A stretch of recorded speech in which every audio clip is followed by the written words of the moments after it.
यहाँ पर जितना हमने सोल्यूट ऐड किया वो सारे का सारा एक्टिव था। यहाँ पर फोर्स ऑफ अट्रैक्शन हमारे पास थी नील।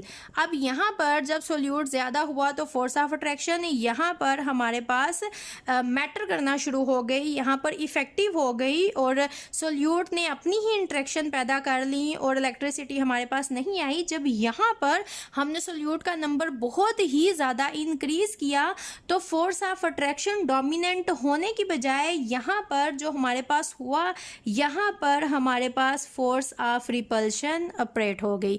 जब फोर्स ऑफ रिपल्शन ऑपरेट हुई और हमने यहाँ पर कनेक्ट किए सर्किट, तो जो चार्जेस थे उन्होंने बहुत ही ज़्यादा फास्टली अपोजिट डायरेक्शन में मूव करना शुरू कर दिया, जिसकी वजह से जब हमने यहाँ पर मेजर किया इलेक्ट्रिसिटी को तो इलेक्ट्रिसिटी का नंबर हमारे पास बहुत ही ज़्यादा आया। और जब हम इस तरह से हाईली कंसनट्रेटेड सोल्यूशन प्रिपेयर करते हैं तो हमारे पास क्या होता है, जो हमारे पास गैमा की वैल्यू होती है वो 1 से बहुत ही ज़्यादा इंक्रीज़ कर जाती है। तो अगर मैं इस गैमा की वैल्यू को एक सिंपल ग्राफ की फॉर्म में शो करूं तो वो ग्राफ मेरे पास इस तरह से आएगा। इस तरह से हम ग्राफ ले लेंगे, ये हमारे पास है एक्स एक्सिस, ये हमारे पास है वाई एक्सिस। फॉर एग्जांपल हम लोग ग्राफ में क्या करते हैं, यहाँ पर हमने ले लिया गैमा, यहाँ पर हमने ले ली कंसंट्रेशन। सपोज हमने गैमा की वैल्यू यहाँ पर 1 जो कि हमारी आइडियल सिचुएशन है तो हमने 1 रख ली। अब जो हमारे पास ग्राफ आता है गैमा के लिए वो हमारे पास इस तरह से आता है।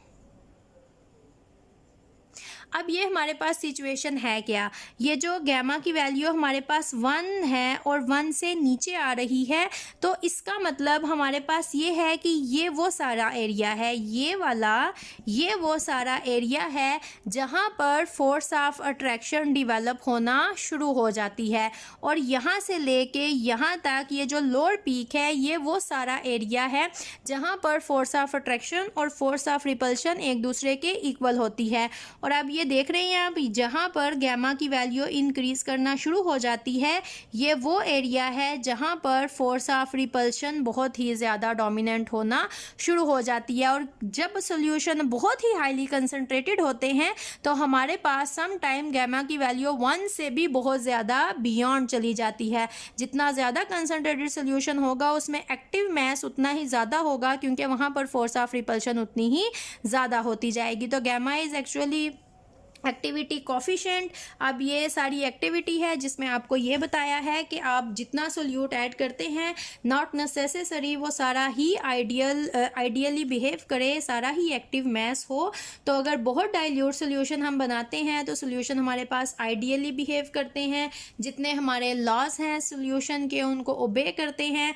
लेकिन जब हम आइडियल से डाइल्यूट से कंसनट्रेटेड की तरफ आते हैं तो फिर हमारे पास लॉज में वायलेशन आने लग जाती है, क्योंकि वहाँ पर फोर्स ऑफ अट्रैक्शन डिवेलप होना शुरू हो जाती है। और जब हम हाईली कंसनट्रेटेड पे आते हैं तो वहाँ पर रिपल्शन शुरू हो जाती है और वैल्यूज़ बहुत ही ज़्यादा हाई होना शुरू हो जाती हैं। And this is all about activity. हमारा नेक्स्ट टॉपिक है आयोनिक एक्टिविटी। अब बेसिकली टॉपिक हमारा आयोनिक एक्टिविटी था, लेकिन इससे पहले आपको एक्टिविटी मैंने इसलिए समझाया ताकि जब हम यहाँ पर टर्म्स या फार्मूला या गैमा को लिखें, डी बाय हकल थ्योरी जो हमने डिस्कस करनी है उसमें जब हम गैमा को या इन छोटे छोटे फार्मूलाज को या बातों को डिस्कस करें तो आपको एक्टिविटी के बारे में पता हो कि एक्चुअली एक्टिव मैस हमारे पास होता क्या है। ओके, हम डिस्कस करेंगे आयोनिक एक्टिविटी क्या होती है हमारे पास। तो उसके लिए हम कुछ एग्जांपल्स ले लेते हैं। मतलब सबसे पहले हम एग्जांपल ले लेते हैं NaCl की। हमारे पास है NaCl। अब जब NaCl को हम ऐड करेंगे वाटर में तो इसकी जब डिसोसिएशन होगी तो हमारे पास होगा Na-केटाइन, साथ हमारे पास आ जाएगा इसका Cl एनाइन। इसी तरह से हम एक और लेते हैं सॉल्ट, जिसको हम सोल्यूट भी कह सकते हैं। फॉर एग्जांपल हमने ले लिया है MgCl2। जब इसको हम वाटर में ऐड करेंगे और हमारे पास डिसोसिएशन होगी तो हमारे पास आएगा Mg2 पॉजिटिव प्लस हमारे पास आ जाएगा 2Cl नेगेटिव। अब एक और एग्जांपल ले लेते हैं हम। इसी तरह से हमने यहाँ पर ले लिया है AlPO4। अब ये एल्युमिनियम है तो aluminium is Al3 positive plus हमारे पास आ जाएगा PO4 3 नेगेटिव। अब अगर हम इनको लिखते हैं, ये जो केटाइन और एनाइन हमारे पास बने हैं, या फिर ये जो हमारे पास साल्ट है, फॉर एग्जांपल अगर हम NaCl की बात करते हैं तो NaCl हमारे पास आता है यूनिवेलेंट। अब ये यूनिवेलेंट का मतलब क्या है? +1 -1, मतलब हमारे पास यहाँ पर 1 प्लस चार्ज है और 1 ही माइनस चार्ज है। यहाँ हमने NaCl को लिख लिया। अगर हम MgCl2 को यहाँ पर लिखते हैं तो ये हमारे पास बन जाता है डाई यूनिवेलेंट। इसी तरह से अगर हम इसको थर्ड वन को लिखते हैं तो ये हमारे पास आ जाएगा यहाँ पर ट्राई वेलेंट। मतलब हमारे पास जो केटाइन एनाइन होते हैं अकॉर्डिंग टू देयर वैलेंसीज वो हमारे पास यूनी, डाई, ट्राई होते हैं। और अगर हम साल्ट की बात करते हैं, सोल्यूट की बात करते हैं, तो हमारे पास यूनी, डाई यूनी, इस तरह से डिफरेंट हमारे पास univalent, divalent cation anion हमारे पास आते हैं। ये हमने 3 एग्जाम्पल्स ली जिनको हमने लिखा। तो अगर मैं एक जनरल लिखती हूँ रिएक्शन जो हम डिसोसिएशन का लिखेंगे तो मेरे पास आ जाएगा AXBY। अब ये जो x और y क्या है, तो ये जो हमारे पास यहाँ पर नंबर होता है, जैसे यहाँ पर Cl2 तो ये हम कह सकते हैं ये y है। अगर यहाँ पर Mg के साथ कुछ होता तो उसको हम यहाँ पर कहते हैं कि ये हमारे पास है x। तो अगर आपको पता है जब भी किसी सोल्यूट को ऐड किया जाता है सॉल्वेंट के अंदर तो हमारे पास डिसोसिएशन एसोसिएशन दोनों होती हैं, लेकिन यहाँ पर हम डिसोसिएशन को ही डिस्कस करेंगे। तो हम कहते हैं जब हमारे पास ये यहाँ पर होगा डिसोसिएट तो ये हमारे पास इस तरह से आएगा XA positive plus YB negative. अब एक यहाँ पर केटाइनिक पार्ट है, एक यहाँ पर एनाइनिक पार्ट है, इसलिए तो हमारे पास बना था साल्ट। तो हमने यहाँ पर केटाइन और एनाइन लिखा। ये यहाँ पर इनके जो नंबर है ये x और y की फॉर्म में हमारे पास आ गए, जिनको हम कहते हैं कि जो हमारे पास स्टिशियोमेट्रिक कोफिशिएंट्स होते हैं ये हमारे पास आ जाते हैं पावर्स की फॉर्म में। तो ये स्टिशियोमेट्रिक कोफिशिएंट्स पावर की फॉर्म में कैसे आते हैं इनको हम आगे लिखेंगे। तो पहले अगर मैं इसकी एक्टिविटी लिखूँ तो एक्टिविटी को डिनोट किया जाता है A के साथ। अब यहाँ पर अगर मैं इस आयोनिक कंपाउंड की एक्टिविटी लिखती हूँ तो ये मेरे पास आएगा, ये activity ionic compound that is equal to activity of cation multiplied by activity of anion. इस तरह से आ जाएगा हमारे पास। अब ये जो हमारे पास यहाँ पर है स्टिशियोमेट्रिक कोफिशिएंट्स ये हमारे पास पावर की फॉर्म में आ जाएंगे। तो केटाइन का x और एनाइन का यहाँ पर हमारे पास आ जाएगा y। ये हमारे पास आ गई एक्टिविटी। अब अगर मैं इसको एक्टिविटी को यहाँ पर जो हमारे पास एक्टिविटी है इसकी वैल्यू यहाँ पर पुट करूँ तो जो लास्ट फार्मूला हमने लिखा था जिसमें हमने एक्टिविटी को डिस्कस भी किया था तो वो हमारे पास था। साइड में हम इसको ले लेते हैं। Gamma is equal activity divided by concentration. तो यहाँ पर अगर मैं कंसंट्रेशन की बात करूँ तो कंसंट्रेशन है कि हमने यहाँ पर सोल्यूट कितना ऐड किया है। तो सोल्यूट कितना ऐड करते हैं उसके अकॉर्डिंग हम कहते हैं कि हमने इतना सोल्यूट ऐड किया तो ये सोल्यूशन हमारे पास इतना मोलल है। तो अगर मैं इसको लिखूँ gamma is equal A by molality तो ये हमारे पास ठीक होगा। तो अगर मैं एक्टिविटी की वैल्यू यहाँ से साइड पे करूँ तो गैमा मल्टीप्लाइड बाय मोलैलिटी। तो अगर यहाँ पर हम फार्मूला में अब यहाँ पर एक्टिविटी की वैल्यू पुट करें तो यहाँ पर मेरे पास आ जाएगा activity of ionic compound is equal, this is for cation तो M पॉजिटिव गैमा पॉजिटिव, यहाँ पर आ गया x मल्टीप्लाइड बाय यहाँ पर मोलैलिटी ऑफ एनाइन मतलब नेगेटिव चार्ज साथ गैमा फॉर नेगेटिव और यहाँ पर हमारे पास आ जाएगा y। तो ये हमारे पास हो गई वैल्यूज़ जो एक्टिविटी की हमने यहाँ पर निकाली थी। दोनों के लिए अगर आप अलग अलग लिख के फॉर पॉजिटिव जैसे आप लिखते हो कि अगर केटाइन के लिए मैं लिखूँ A positive is equal to R positive multiply M positive A negative अगर मैं लिखती हूँ तो ये मेरे पास आता है R नेगेटिव M नेगेटिव। फिर यहाँ पर आप वैल्यू पुट करना चाहो तो वो आपकी अपनी मर्ज़ी है।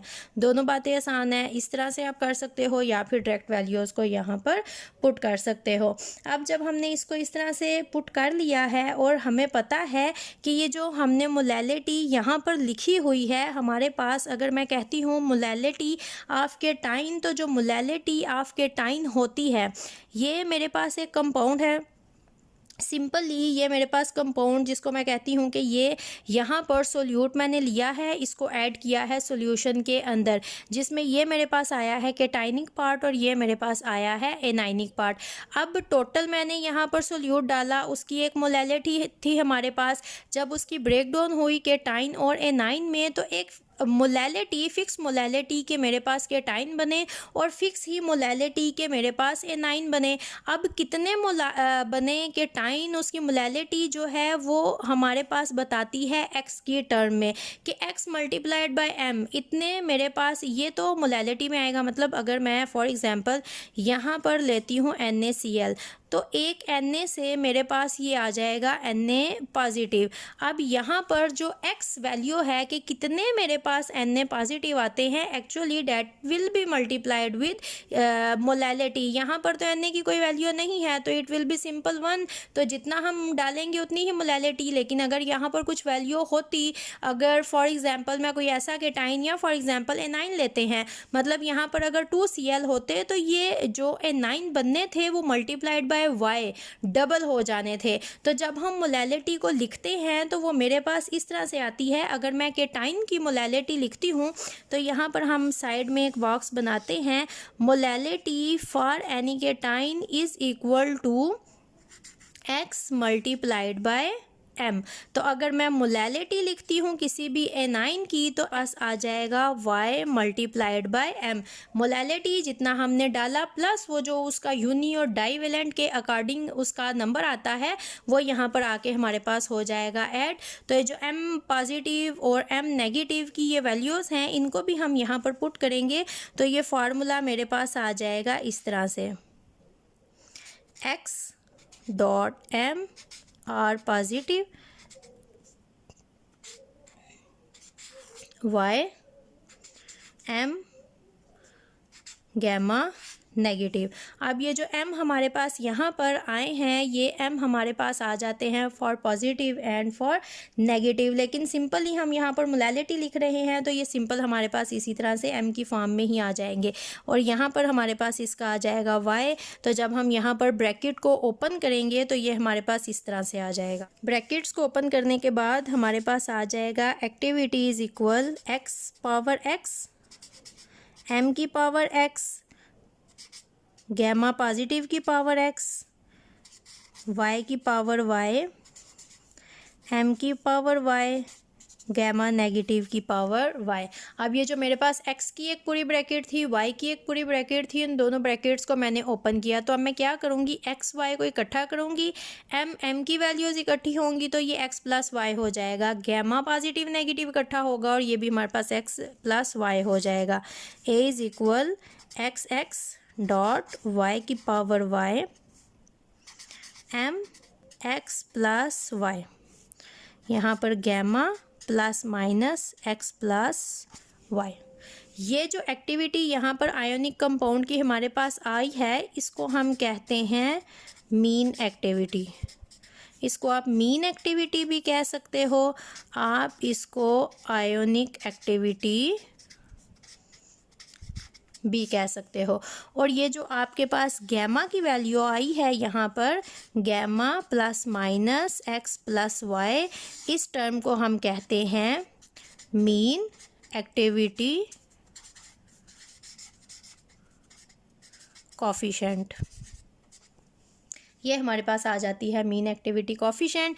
और ये जो पूरा फार्मूला मेरे पास आया है इसको इक्वेशन 1 भी आप कह सकते हो। इससे पहले किसी भी इक्वेशन को हमने नंबर नहीं दिया तो इसी को हम इक्वेशन नंबर 1 कह सकते हैं। ये जो इक्वेशन है इस इक्वेशन को यूज़ किया जा सकता है अगर आपको किसी भी इलेक्ट्रोलाइट की एक्टिविटी को करना है मेजर, तो आप क्या कर सकते हैं, आप इस फार्मूला को यूज़ करके किसी भी इलेक्ट्रोलाइट की एक्टिविटी को कैलकुलेट इजीली कर सकते हैं।